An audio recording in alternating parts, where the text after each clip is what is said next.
আসসালামু আলাইকুম। সকল খামারি ভাইয়েরা কেমন আছেন? আজকে আমার এই বাচ্চাগুলোর বয়স হচ্ছে 1 মাস। এদের বয়স অনুযায়ী যত প্রকার ভ্যাকসিন ডোজ, আমাশার ডোজ, ঠান্ডার ডোজ মোটামুটি কমপ্লিট করানো হয়েছে। যেহেতু এখন ঠান্ডার সময়, ঠান্ডার ভিতরে প্রত্যেকটা দিন মানে একটা করে বছর। যারা খামারি তারা অবশ্যই বুঝতে পারবে। আমার এখানে বাচ্চা এই 700-র মতো আছে বাচ্চা।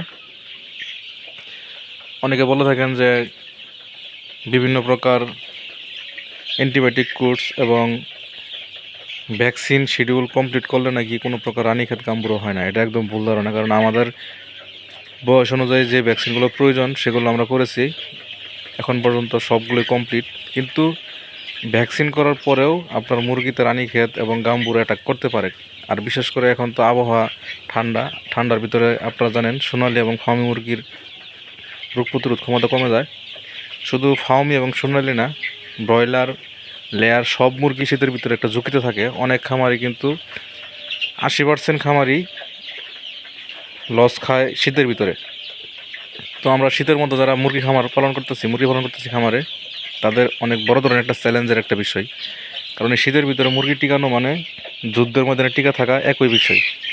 তো আপনারা যারা মুরগি পালন করবেন তারা অবশ্যই ভ্যাকসিন শিডিউলটা মেনটেন করবেন এই শীতের ভিতরে। আর আলুর পর্যাপ্ত পরিমাণ তাপের একটা ব্যবস্থা করবেন, যাতে করে মুরগিগুলো আপনার রাতের বেলা শেষ রাতে প্রচুর পরিমাণ ঠান্ডা পড়ে।